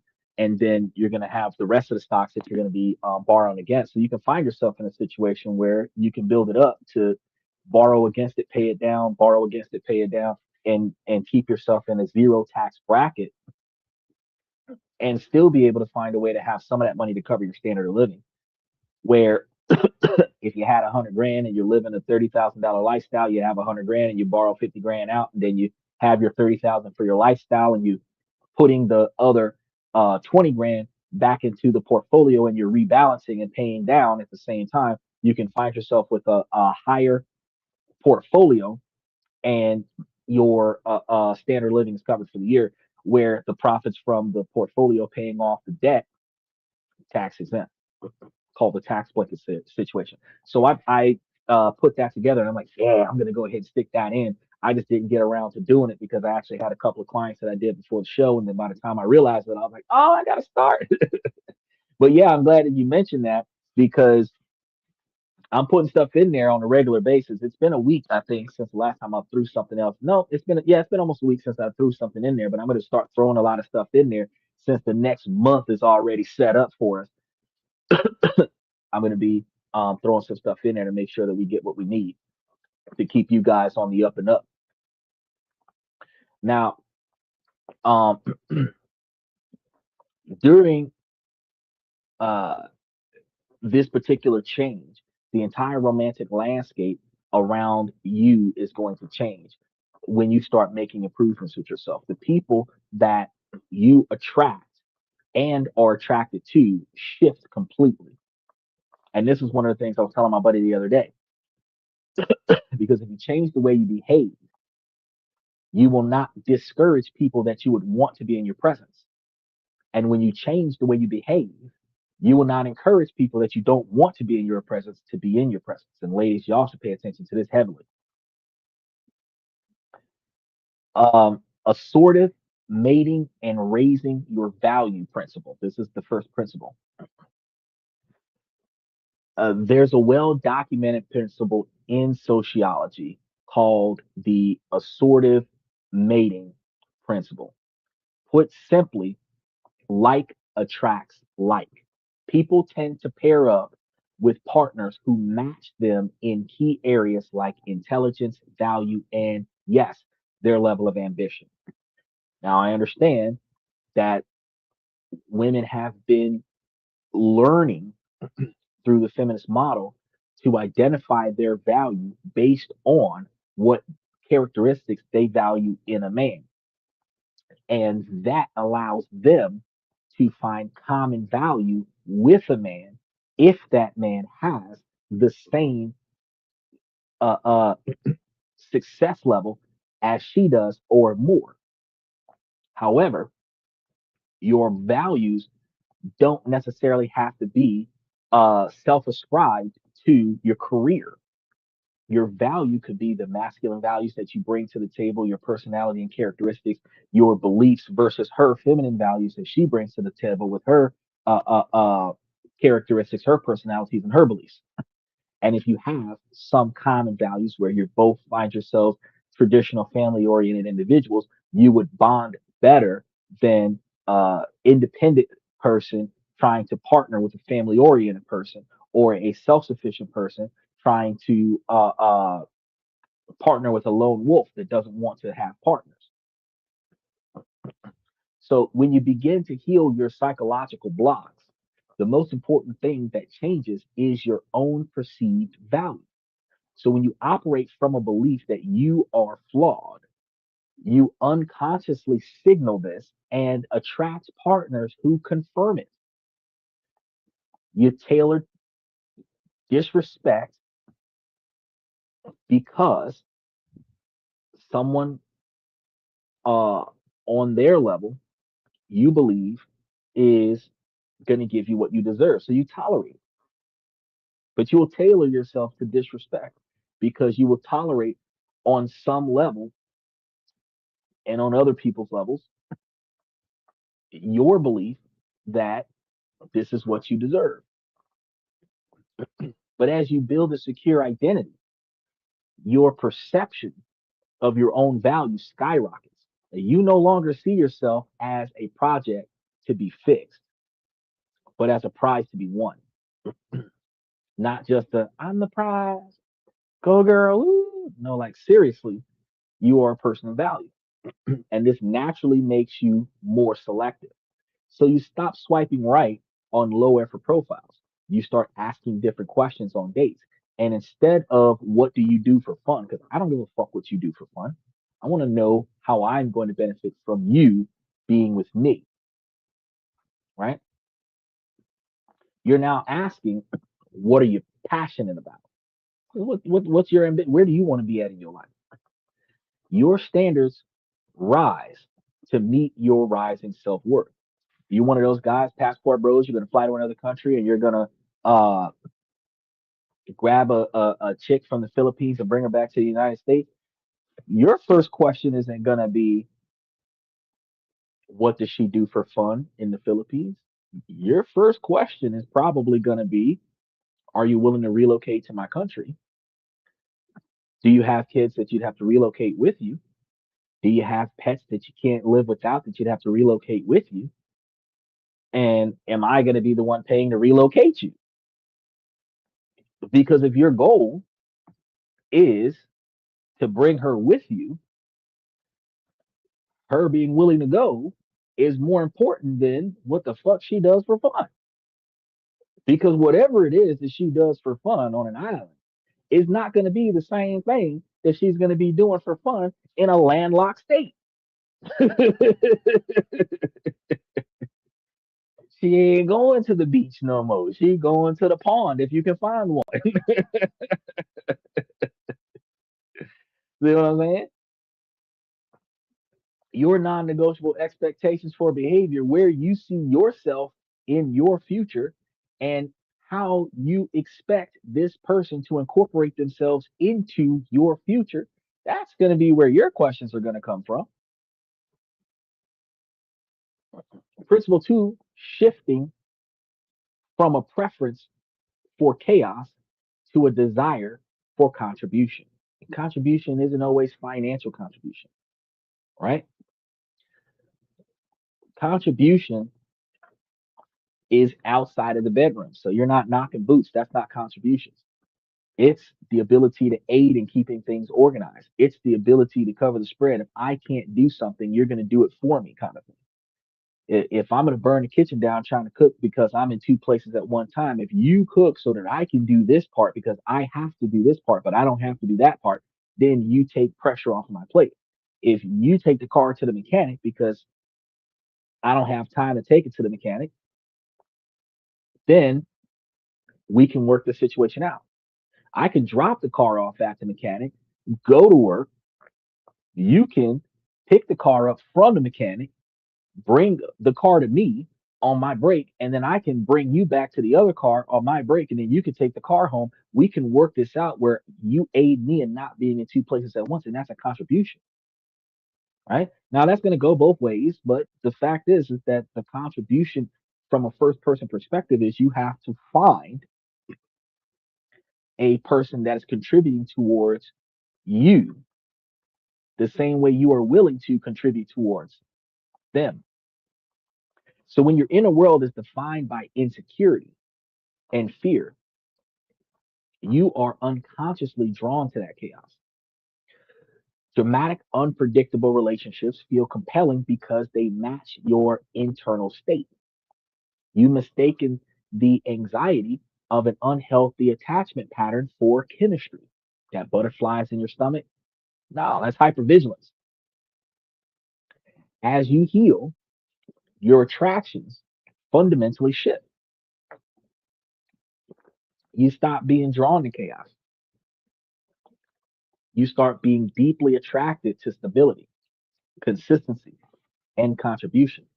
The boring vanilla parts of life. Ambition in a partner stops being a threat and becomes incredibly attractive. You see it as a signal that this person can set goals, delay gratification, and navigate the world effectively. You stop looking for a playmate and start looking for a teammate. Your attraction shifts from seeking fireworks to seeking someone to build an empire with. Whether that empire is a business, a family, or a life of adventure, doesn't matter what it is. The next principle, the third principle, is going to be the self expansion model and a growth driven attraction. And this is going to be the final uh, science of a long term relationship that gives you a huge clue. One of the key drivers of lasting love is a concept from relationship science called the self expansion model. The theory is that we're most drawn to people who help us grow, who expand our sense of self, by bringing new ideas, experiences, and perspectives into our lives. A relationship thrives when it feels like a journey of mutual growth, not individual success or individual burden. When you're actively working on yourself, you are in a constant state of self expansion. As a result, you become magnetically attracted to other people who are also on a growth path. Y'all don't have to be going in the same direction as far as one of you wants to be a civil engineer and the other one wants to be a teacher. You don't both have to be auto mechanics to be on the same path. The fact is that one of you might be heading for Supreme Court justice and the other one might be heading for the dean of the school, but you both have a growth path, right? Their ambition, their curiosity, it all becomes incredibly appealing because you recognize it as a resource for your own expansion. A partner who is also building and learning doesn't drain your energy, they amplify it. This creates a powerful positive feedback loop that is essential for long term desire. You're not just two people coexisting, you're two people co creating. And that is one of the most attractive forces in the universe. Plus, when you heal from burnout, you simply have more energy for the dates, for the deep conversations, for the sex, for being present in the relationship. You shift from a state of scarcity to abundance, and abundance is inherently magnetic. Now, that was a lot of theory, but theory without action is just entertainment. So let's get practical. Here's your 4 steps to plan to start integrating this into your life today. First step, diagnose your primary barriers. You can't fix a problem if you can't see it. So for the next 7 days, act like a scientist and keep a lab note on your person at all times. And anytime you feel anxious, procrastinate, or you feel that pull of self sabotage, write it down. Write down the results of it. At the end of the week, look at that data. What was the main pattern? Is it the perfectionist fear of judgment, the chaos that you create after a win, the crushing exhaustion of burnout? Name your primary saboteurs because it's all within yourself. It has nothing to do with somebody else. It's what you do to and for yourself, right? Awareness is the first most critical step. Step two is going to be clarifying your values and how they drive your vision. Your vision is your North Star. Forget what you think you should want. To uncover your real motivations, ask yourself one powerful question. What am I willing to suffer for? Not what would be nice to have. What is so meaningful to me that I will gladly endure the struggle that comes with achieving it? You want to write that down in your details. This is the version that you'll come back to when things get hard. It's the source of your real power, right? Step three, build an identity through action. You cannot think your way to a new identity. Confidence is not a mindset, it is a result. It's the byproduct of keeping the promises that you make to yourself before you start making promises to others. So you want to stop trying to change your thoughts and start changing your actions, your goals, because this is going to be a finishing line for you. So for the next month, you want to commit to finishing 3 small but meaningful things each week. Finish that book, finish that online course, finish that home repair project. This isn't about finishing that series that you was watching on Netflix. No, finish accomplishing something that you had told yourself you were going to do. You got a vehicle that needed an oil change for the last month and a half, 2 months. Go get the damn oil change already. You've been riding on ball tires forever. Don't just go and try to slide you some used tires on it. Go out there and break off some brand new tires under a warranty or some shit. Get the brakes changed for Christ's sake. You had the car for years and have yet to check the brakes. Get the brake changed. Just because it stops doesn't mean that the brakes is good. Go get them fuckers changed. Brakes and rotors, right? Each time you finish something, you cast a vote for a new identity. I am the kind of person who does what they say they'll do, right? Now, y'all remember that saying back in the day? Word is bond. We all grew up on that phrase. Word is bond. We ain't have credit back in the 80s and 90s and the early 2000s. Word is bond. If I tell you I'm going to do something, the next time you see me, it either got done or I'm almost done with it. We didn't have cell phones back in the day. We didn't have internet back in the day. All that shit came out in 2009. In 1996, in 2006, all we had was I got you. And the next time you saw me, I had it. What I had to do to get it wasn't as important as the fact that I did it. And we used to build a reputation that when we set our mind to it, we're going to do it. And that reputation gets seeped into our society as that person will always get the job done. You can count on that person. You always know that that person will come through for you. That's how they built that reputation because when they say, I'm going to do something, that's what they're going to do. They become the go to person to get stuff done because their reputation is that they're going to get it done. Right? Now, you got to build that reputation with yourself, which will dismantle procrastination because you're not going to start an activity that you don't plan on finishing. So, stacking these small wins is the fastest way to build a real self confidence. The step forward, the last step you have here, audit and upgrade your mate markets. I know this sounds weird. You are the average of the people that you spend the most time with. Typically, the 5 people that you spend the most time with, you are the average of them. And that is going to include your dating pool, the people that you hook up with, the people that you're willing to waste time with at the bar, the people you're willing to take your exhausted, tired day off and go meet them to go do some shit that you don't feel fulfilling about.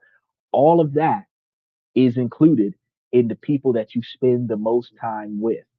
So you want to take a hard look at where you're fishing. Are you on low effort dating apps where the culture is superficial, hookup culture, Tinder? What if you want to meet an ambitious, growth oriented partner? You have to go where those people are. If you're looking for wife material, you're not going to find that in a strip club, right? If you're looking for husband material, you're not going to find that at a bachelor party. The irony with that statement, because while it is tradition for them to have a bachelor party, any bachelor party with strippers in it, not husband material.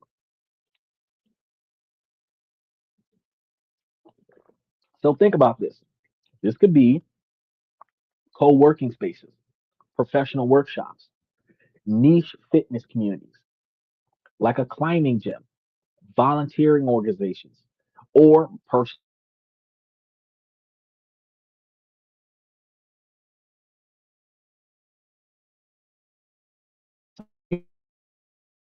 with that internet plugging up. Okay, we're back. So what I was saying was if we're looking at co-working spaces, professional workshops, fitness communities, climbing gyms, volunteer organizations, professional development seminars, These are places that you can go where you can upgrade your environment and you can upgrade the caliber of the people that you meet. Now, here's another thing that you can think about because Stephen, I know you're 36 years old. You're going to want to get out from time to time. You don't know where to go to have a quote unquote good time with a higher caliber group of people. You and I know offhand, go to downtown. Downtown are going to be people that are 10 years younger than you. You're 36. They're probably going to be 20 to 26, and they're going to be irresponsible. Yeah, it's fun. You might find you someone to hook up with, but your goals, your ambition doesn't match their desire to cut loose and be irresponsible and ignore their goals and their ambitions. An unorthodox trick to the trade here. If you look up business soirees, like business soirees that are open to the public, meet and greets, right? You will find yourself at events, you know, wine tastings and other such things of a higher caliber, right? Where everyone there is dressed the same way you just bought that suit recently in the same caliber of attire, right? Even if you go to these places once a month, you will only go places where people of higher caliber carry themselves more efficiently. You will communicate with those individuals, not necessarily to pick up phone numbers and everything to that effect, but to have general conversations with people where there is no expectation for the conversation to do anything other than learn how to communicate with this class of people. But what will happen is through this communication, you will exchange contacts, not because you want it, but because they're offering it. And they will inherently invite you to places that you didn't know existed. That's when you start being included in a higher caliber invite only parties, invite only stories. So now instead of you dropping it like it's hot in a local nightclub that gets shot up every season, you're learning how to waltz for the dinner party at the Embassy Suites or some other high-end restaurant, the Marriott Hotel, because there's a company event at this particular location. You don't even got to work for the company a lot of the times. You just got to know somebody in there and either pay for a ticket to get in or be a plus one guest on the invitation list. That's all you have to do. And now you're in a higher class of individuals. And with your ambition as an undergrad, return student, trying to do different things, you are in the same room with business owners. You can find yourself articulating to them your goals, your dreams, your ambitions. You might not find a girlfriend in that collection, but you might find investors. You might find mentors. You might find individuals that'll take you under their wing and show you how to operate on the next level up. And then you get used to that, to the magnitude where your consciousness will look down on the nightlife in local downtown because in your mind that's a lower class of behavior, which will deter you when you're communicating with a person outside of those soirees. If somebody falls into the question of what do you do for fun, if they say, oh yeah, I like to go to the club, red flag.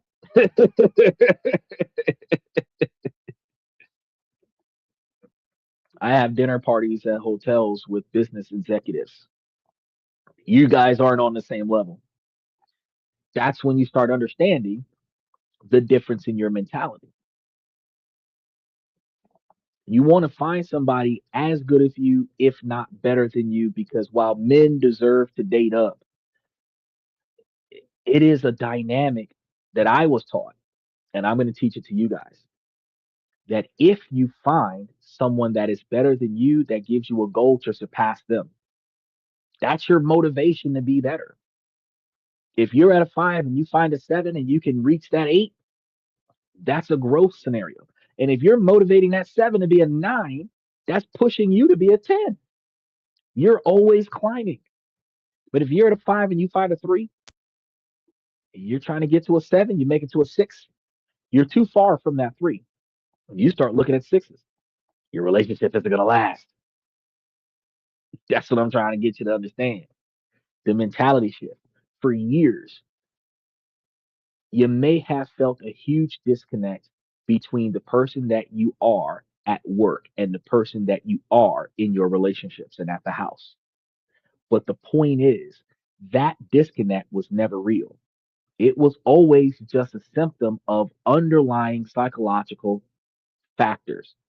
And these factors are fractures in your psyche. The fear of judgment that holds you back from launching your business is the exact same fear that prevents you from being vulnerable with a partner. It's the exact same fear that prevents you from investing in stock options. The burnout that kills your productivity is the exact same burnout that crushes your libido. You lose the desire to want to even try, right? The limiting belief that you're not good enough for the promotion, for the hot chick across the room, is the exact same belief that causes you to settle for a partner who doesn't treat you right, the one that doesn't have respect for you, the one that's cheating on you with four people that they've got on their roster. You've become part of a roster. Oh my God, that's a horrible place to be. Healing your inner world is not a two-part project, it is a one unified mission. The journey to become more successful in your career is the same journey to become a more secure and attractive partner by doing the deep work to build a robust, value driven sense of self. You don't just become more successful, you become a person who naturally attracts and knows how to build the kind of deep, supportive relationships that you've always deserved. You've got to stop trying to live two separate lives. Your task is going to build one specific, meaningful, valuable life, one that is integrated, powerful, and authentic to yourself. The world and the right person are waiting for that version of you to emerge. So you want to make sure that you guys take the opportunity to leave in the comments below with the one psychological block that resonated with you the most tonight. Was it the upper limit problem, perfectionism, burnout? Share it in the first steps of owning whatever conditions that you are observing that interferes with your ability to succeed. And if you want to go even deeper, you have got to like some of the helpful information and resources that we put into the membership, which whenever you take the time to go take a look at it, because I should be able to put this multi-step scenario into the membership as well so that you guys can take a look at that as well. Um, that is actually all I've got for you guys for today. Uh, I just realized, man, my shirt looks good. We just got this shirt in. This is one of the this and that shirts. And it's going to be one of those situations where it's going to be dry clean only kind of situation because we don't want to have the uh, pattern to be removed off of it. But I ended up grabbing three different shirts, and I'm like, man, this looks really nice in the playback. So I got three of them, so I'm gonna be wearing all the other two over the next few days just so that I can kind of see like how they project onto the show. But I think that it was a really good spend. Ended up getting for 3 shirts for $24. 3 custom shirts for $24. Isn't that something else? Shipping and everything. And they shipped it over, and they just got here. I thought they were supposed to be here like next week. They just showed up today. I was like, fuck yeah, I'm gonna put one on tonight. um, because when you're building your brand, what do? You've got to promote your brand. You should be logoed out, right? So one of the things that I said to myself, I said, well, self said, I said, well, self, if we're going to build a brand, we've got to build the kind of brand where when we go places representing a podcast, we've got the podcast attire. So they're like, oh shit, I know that shit. I know that podcast. Yes, I know. I made it. As y'all see, things change, and as things change, things improve, and as things improve, I tell you, hey, from day one to day 1,000, from day one to day 1 million, I tell y'all, baby steps to improve your life requires you to first see change and then take action on that change. If you don't take action on that change, you will be disappointed in yourself in the long run because I'm doing it. I'm doing it. I'm talking about it along the way, and then I'm doing it. I'm standing on my non negotiable expectations for behavior, and then I'm holding my immediate network to the exact same principles. Time goes on, as the years pass by, as long as I am able to overcome and endure, you will see the progress. And behind the scenes will turn into, oh man, you didn't upgrade it. Yes, I sure did. And you should too, you know? So, with that being said, I'm going to start off by saying, ladies, as long as the situation doesn't make sense, I'm going to keep asking you, ladies, to make it make sense. So, ladies, please make it make sense. But, fellas, I give you all this information to make you guys higher value men. You have to prioritize the things in your life that are inside of your control that you don't like and make the necessary changes that you need to improve your life. Even if it is baby steps, you don't got to put $1,000 into a stock option to put down 10. If you're using Stash App, it's like $32 a year for the annual membership instead of $3 a month for the monthly membership. And you can dive in that bad boy with $10 a month, wait 4 months, and then buy the annual membership. You can dive it. You can put $50 down, buy the annual membership, and then next month put down 25 and do $25 a month and just put it up, set it up. You can start by putting money into a savings account and build the savings account. You can put $5 a month aside into the savings account until you make the $40 and then put it into the brokerage account and just pay the $32 and then start putting money into the brokerage account and investing in it. However, you figure out a way to get started, no matter how small the start is, the fact that you started is the benefit. Then all you have to do is continue. And when you're looking at dividend paying stocks that actually have growth potential, you find yourself in a better position because you start seeing the benefits of your small investment.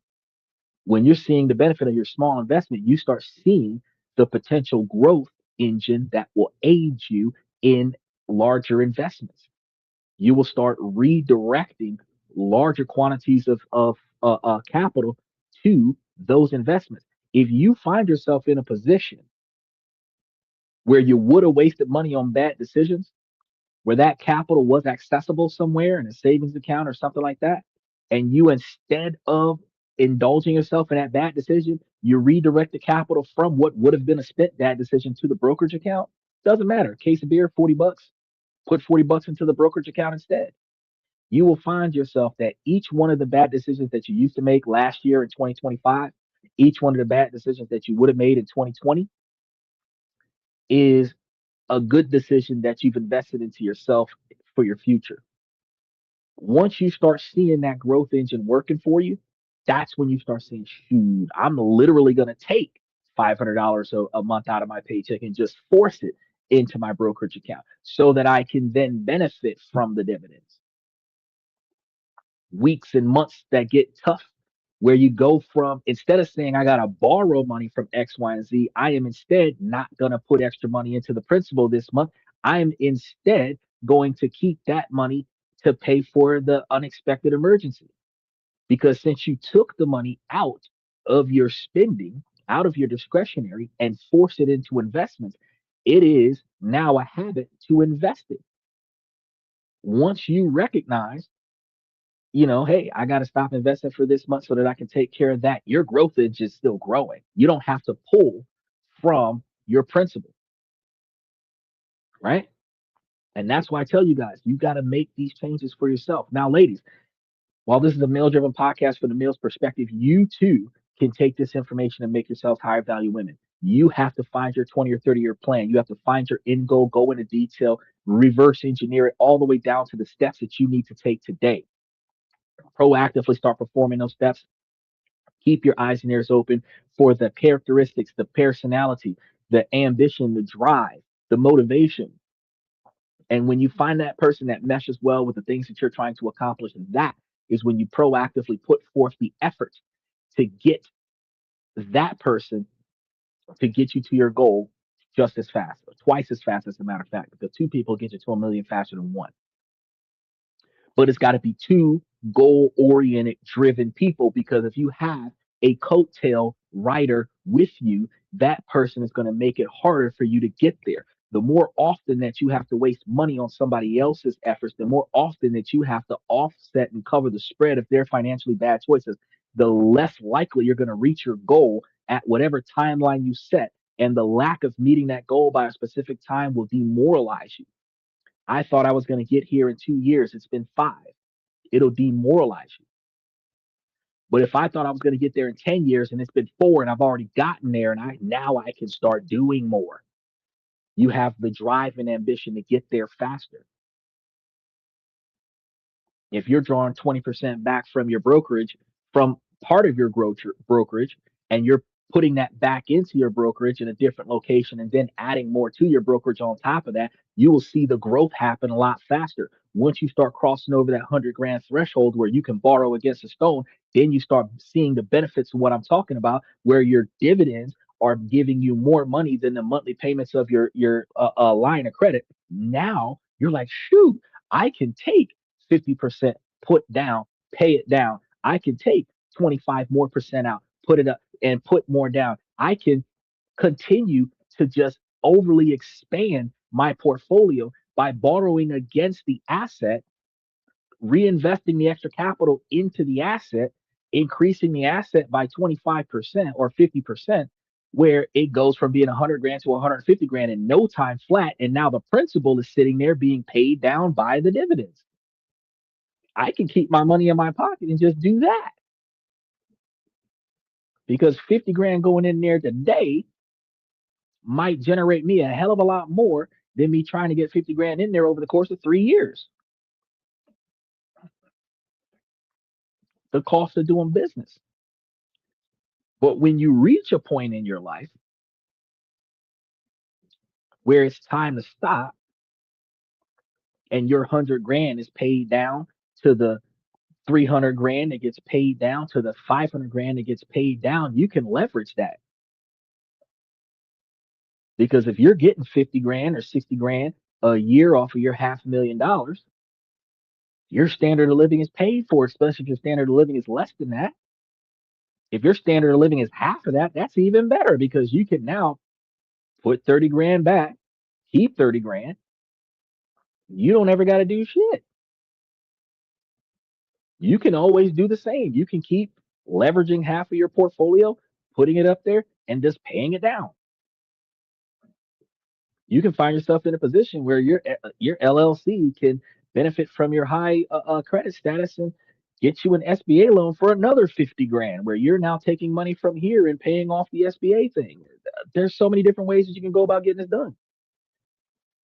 And the more often that you leverage large lines of credit under your name, the more often that you build your credit up, where you're now being invited to the MasterCard for the unlimited line of credit. Now you're charging everything to the credit card, putting all your cash up on a brokerage account and taking a brokerage account and paying off the credit card. Once everything starts going digital, you can even pay your rent with a credit card these days because you're paying the rent online. You're not bringing a money order to the landlord. So building a life of financial stability, of security, of abundance, that only works when you have the right partner that helps you get there. It works if you do it by yourself, but it also works faster when you have a partner that helps you get there, because the burnout doesn't happen when somebody else is able to take the reins and pull with you. Okay. So I want you guys to think about that. Now, we got a few more things coming up this week. I got to set up Sunday, Monday, and Tuesday. So we're going to be talking about a lot of stuff that you guys are going to benefit from. So I want to make sure that you guys stay tuned to it. I'm going to say that's all we have for tonight. So thank you for coming to this and that. Special shout out to Michael and Steven. I'm your host, Xander. I'm thinking special shout out to Danny Steffen from Twitch and Red Void from Twitch. I really appreciate you guys. That's why I got that tongue twister, because I'm your host, Xander, where we talk about this, that, and everything in between. And I will see you guys tomorrow night.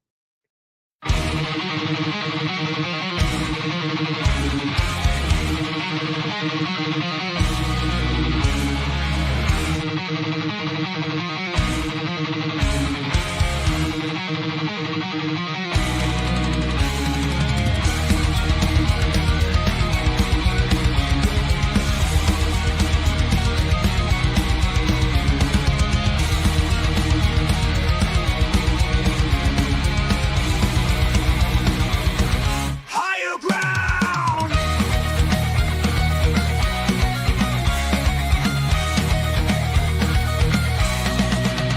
Used to chase validation, now I validate myself. Building inner strength, putting doubt upon the shelf. No more unnecessary drama, no more wasted time.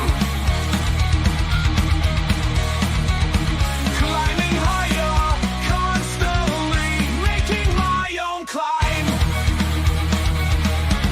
Standing on higher ground where excellence is found. My potential knows no bounds, raising the bar, breaking ground.